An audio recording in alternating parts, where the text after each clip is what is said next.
Hello दोस्तों, good morning. स्वागत है एक बार फिर से आप सभी का एमजेटी एजुकेशन में। दोस्तों आज है 5 जनवरी और आज की इस वीडियो में हम लोग बात करेंगे 5 जनवरी 2021 के करंट अफेयर के सभी इंपॉर्टेंट क्वेश्चंस के बारे में।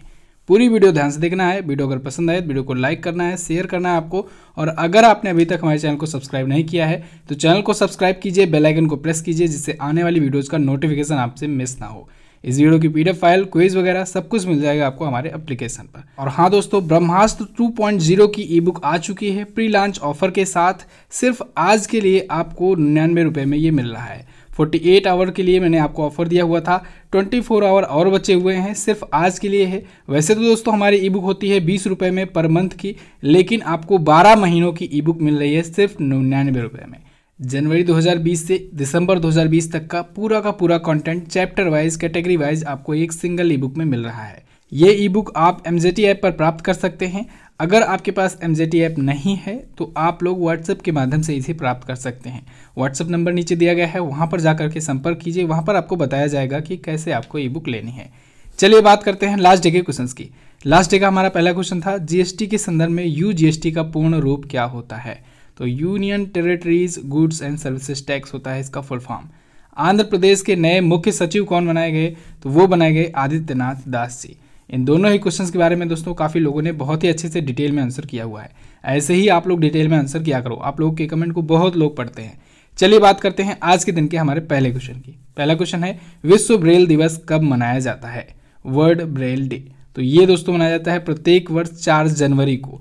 जनवरी महीने का सबसे इंपॉर्टेंट डे है ब्रेल दिवस, याद रखिएगा 4 जनवरी को मनाया जाता है। ये क्यों मनाया जाता है? ये दिन दोस्तों जो दृष्टि बाधित होते हैं या जो अंधे व्यक्ति होते हैं, जिनको देखने में प्रॉब्लम होती है, तो उनके कम्युनिकेशन और उनकी पढ़ाई के लिए ब्रेल लिप के बारे में जागरूकता फैलाने के लिए ये दिवस मनाया जाता है। ये दिवस मनाया जाना शुरू हुआ सन 2019 से, जब यूनाइटेड नेशन की जनरल असेंबली ने इसको घोषित किया। ओके, ये क्यों 4 जनवरी को ही मनाया जाता है? क्योंकि 4 जनवरी को ही दोस्तों लुई ब्रेल की जयंती होती है।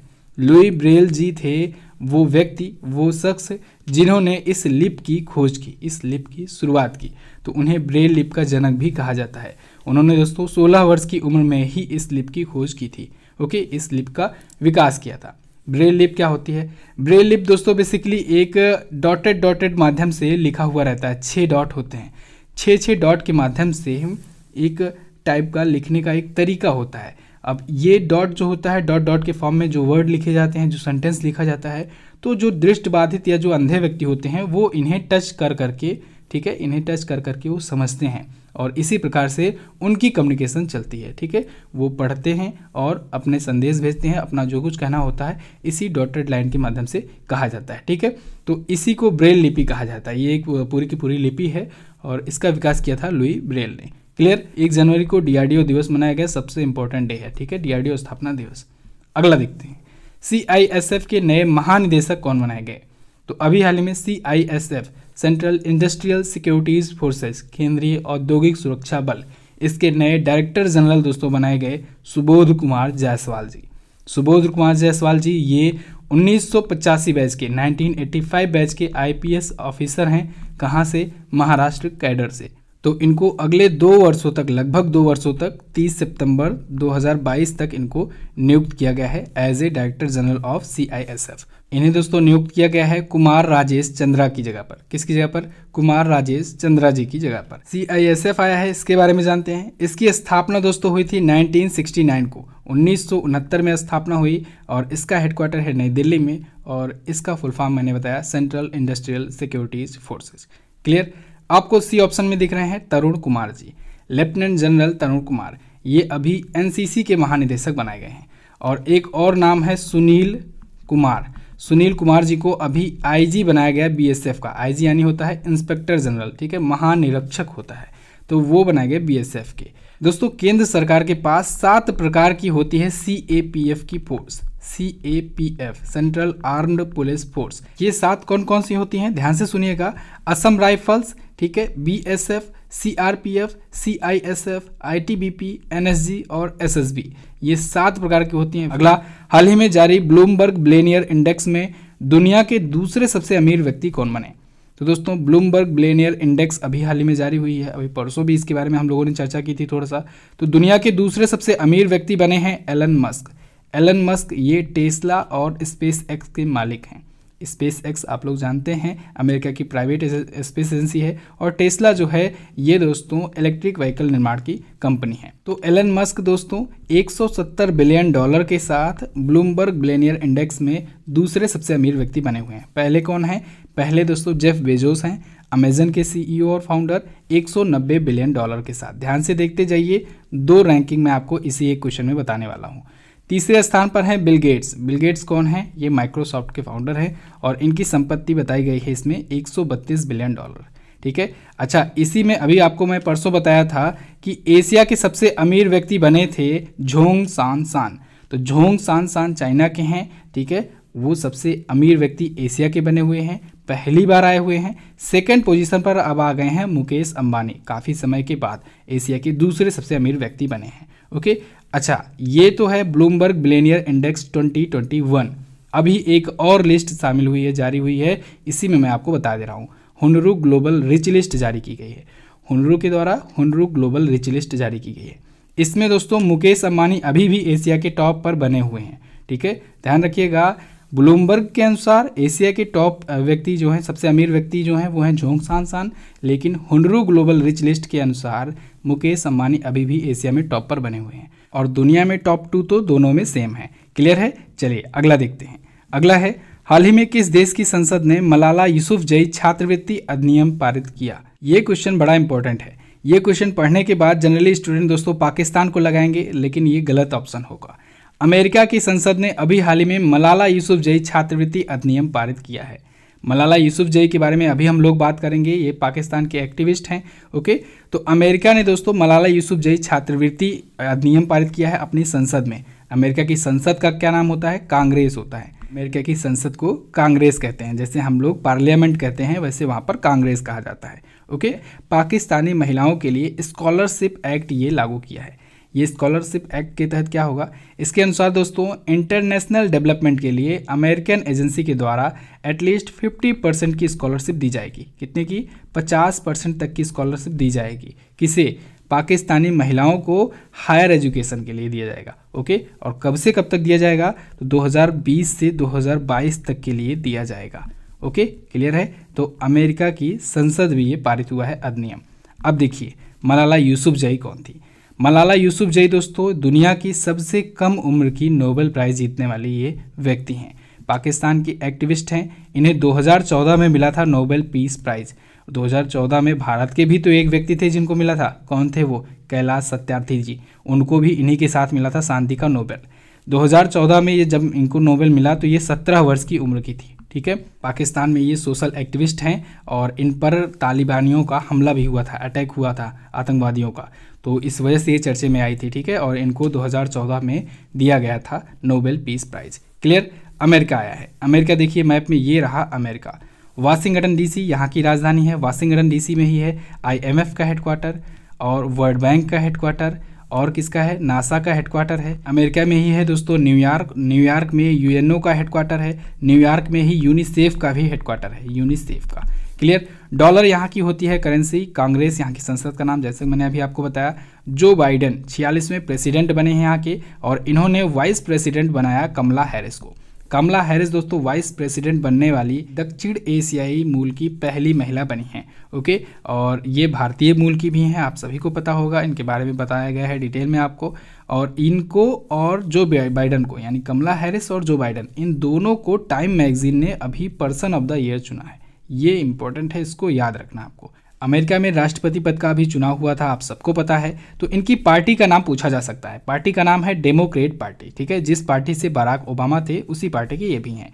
इन्होंने किसको हराया? रिपब्लिकन पार्टी से डोनाल्ड ट्रंप को हराया है।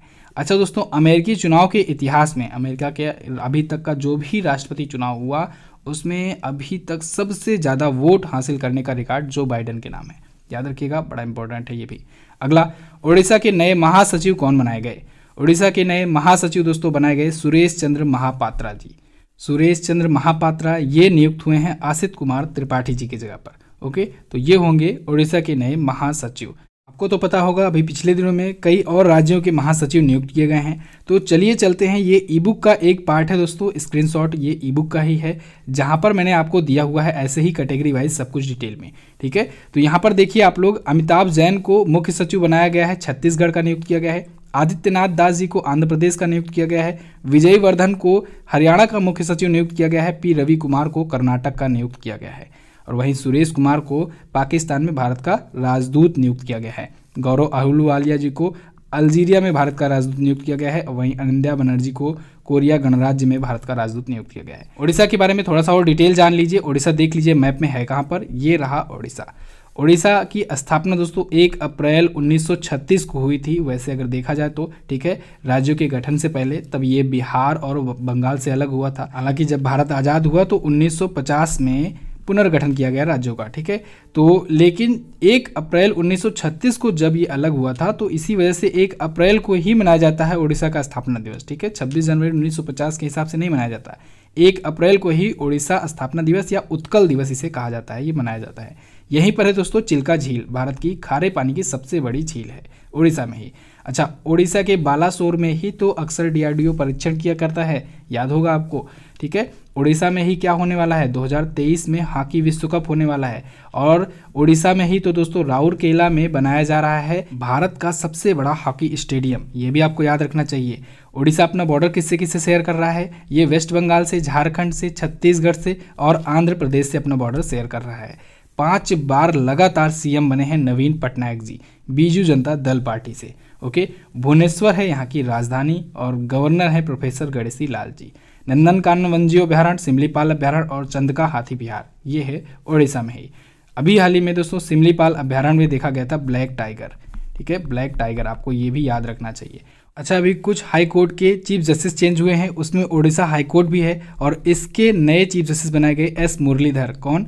एस मुरलीधर को दोस्तों नया चीफ जस्टिस बनाया गया है। चलिए देख लेते हैं हम लोग बाकी के हाई कोर्ट के नए चीफ जस्टिस कौन बने हैं। तो देखिए यहाँ पर हाई कोर्ट और मुख्य न्यायाधीश लिखा हुआ है।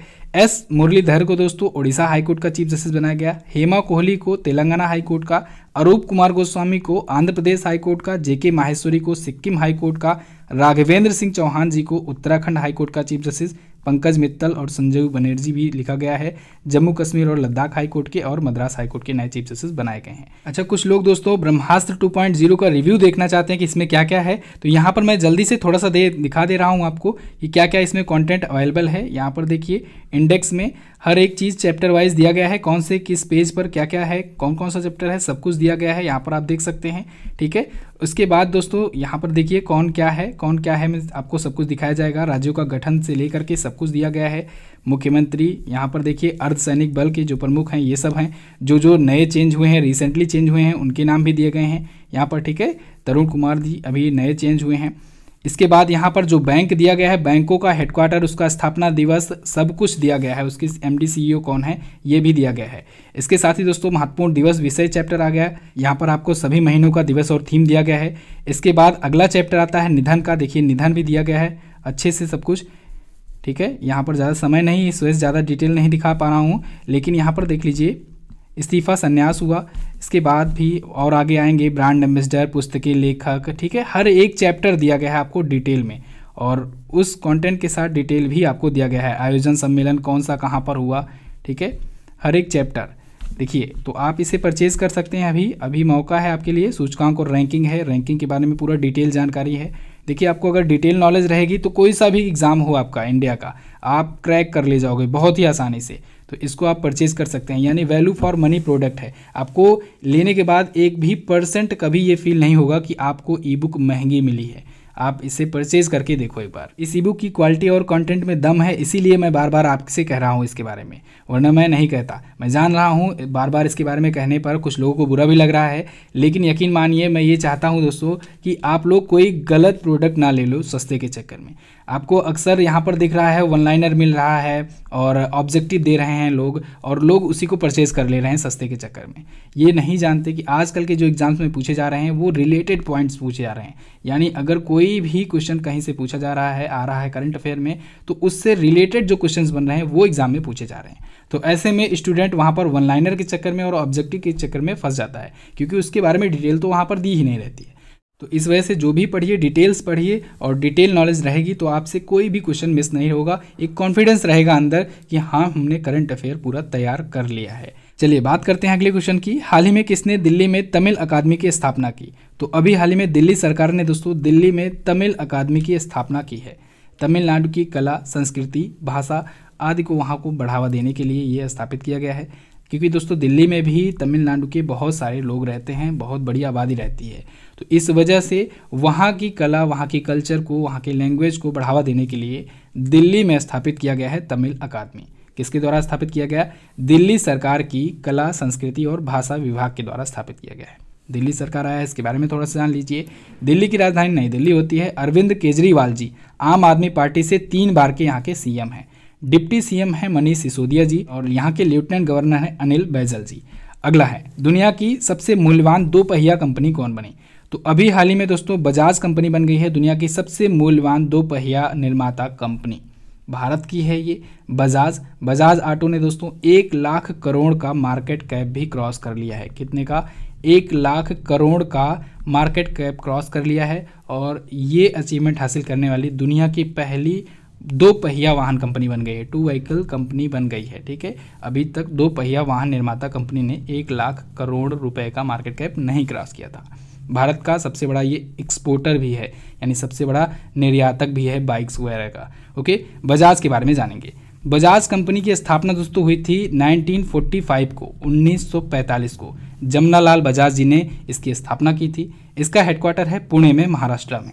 अभी वर्तमान चेयरमैन की बात करें तो राहुल बजाज जी हैं इसके चेयरमैन और एमडी हैं, मैनेजिंग डायरेक्टर हैं राजीव बजाज। क्लियर? अगला देखते हैं। अगला है, हाल ही में किस केंद्रीय मंत्री ने राष्ट्रीय पुलिस के 9 जनरल पत्रिका लॉन्च की? तो अभी हाल ही में दोस्तों हमारे गृह मंत्री अमित शाह जी ने राष्ट्रीय पुलिस के 9 जनरल पत्रिका लॉन्च की है, एक मैगजीन लॉन्च की है। ये मैगजीन दोस्तों हिंदी और इंग्लिश दोनों लैंग्वेज में है। ओके, चलिए अच्छा, एक और अभी बुक से रिलेटेड क्वेश्चन आया था इसी महीने में। अल्फ्रेडो कोवेल्ली नाम ध्यान से सुनिएगा। इन्होंने अभी वाहना मास्टर क्लास नाम से एक बुक लॉन्च की है। ओके, अगला देखते हैं। टेस्ला ने कहां पर 72 चार्जिंग पॉइंट्स वाला दुनिया का सबसे बड़ा सुपर चार्जर स्टेशन लॉन्च किया? तो एलन मस्क की कंपनी है टेस्ला, अभी हम लोगों ने शुरुआत में बात की। इसने दोस्तों अभी हाल ही में संघाई में, चाइना की संघाई में 72 चार्जिंग पॉइंट्स वाला दुनिया का सबसे बड़ा सुपर चार्जर स्टेशन लॉन्च किया है। इससे पहले अभी कुछ ही महीनों पहले आया था जब मैंने आपको बताया था 56 चार्जिंग पॉइंट वाला कैलिफोर्निया में इसने स्थापित किया था। टेस्ला ने ही वो भी स्थापित किया था सुपर चार्जर स्टेशन, और अब अपने ही रिकॉर्ड को तोड़ते हुए संघाई में 72 चार्जिंग पॉइंट्स वाला दुनिया का सबसे बड़ा सुपर चार्जर स्टेशन खोला है इसने। ये क्या होता है सुपर चार्जर स्टेशन? दोस्तों आप लोग देख रहे हैं इलेक्ट्रिकल व्हीकल्स बहुत तेज़ी से आ रही हैं मार्केट में और टेस्ला उसमें सबसे बड़ी कंपनी बनी हुई है। ऐसे में सुपर चार्जर स्टेशन वही हुआ जहां पर इलेक्ट्रिक व्हीकल्स जो हैं जा करके चार्जिंग करा सकती हैं अपने व्हीकल्स का, ठीक है, गाड़ियों का। तो यही है सुपर चार्जर स्टेशन। भारत में भी एंट्री करने की घोषणा कर चुका है टेस्ला, जल्द ही एंट्री करने वाला है, भारत में भी इन्वेस्टमेंट करेगा। ओके, टेस्ला के मालिक एलन मस्क हैं जो कि स्पेस एक्स के भी मालिक हैं, याद रखिएगा। अगला, भारत की पहली और केरल की सबसे युवा पंचायत अध्यक्ष कौन बनी? तो दोस्तों अभी हाल ही में रेशमा मारियम राय बन गई हैं भारत की पहली महिला पंचायत अध्यक्ष। साथ ही साथ ये केरल की सबसे युवा पंचायत अध्यक्ष भी बन गई हैं। ओके, अभी इनकी उम्र है 21 वर्ष 42 दिन और इतनी ही उम्र में ये बन गई है पंचायत की अध्यक्ष। कहाँ की बनी है? तो ये दोस्तों केरल राज्य के पठान मथिट्टा जिले के अरुवा पल्लम ग्राम पंचायत की अध्यक्ष बनी है। ओके, अब देखिए एक ऑप्शन और आपको दिख रहा है आर्या राजेंद्रन का। अभी कुछ दिन पहले ही ये आई थी चर्चे में। ये देश की सबसे युवा मेयर बनी थी, ठीक है, केरल में ही ये भी बनी थी। केरल में ये बनी थी देश की सबसे युवा मेयर, केरल के तिरुवनंतपुरम के नगर निकाय से बनी थी। ओके, आर्या राजेंद्रन, दोनों का नाम आपको याद रखना है। चलिए अगला देखते हैं। हाल ही में किसे रामेश्वरम हिंदी पत्रिका पुरस्कार 2020 से सम्मानित किया गया? तो अभी हाल ही में दोस्तों रवीश रंजन शुक्ला जी को रामेश्वरम हिंदी पत्रिका पुरस्कार 2020 से सम्मानित किया गया। इन्हें इसका 17वां संस्करण दिया गया है, ठीक है। ये एक रिपोर्टर हैं एनडीटीवी के ये रिपोर्टर हैं, ठीक है, रवीश रंजन शुक्ला। क्यों दिया गया है? लॉकडाउन के दौरान दोस्तों मजदूरों की बेहतरीन रिपोर्टिंग के लिए और बिहार चुनाव की बेहतरीन कवरेज के लिए इनको ये अवार्ड मिला है। ओके, अगला देखते हैं। पर्वतारोही कर्नल नरेंद्र बुल का निधन हो गया। ये निम्न में से किस चोटी पर चढ़ने वाले पहले भारतीय थे? तो दोस्तों ये नंदा देवी चोटी पर, पीक पर चढ़ने वाले पहले भारतीय थे कर्नल नरेंद्र बुल, इनका भी हाल ही में निधन हो गया। दोस्तों, भारत के सियाचिन ग्लेशियर को सुरक्षित रखने में इनकी बहुत ही अहम भूमिका रही थी।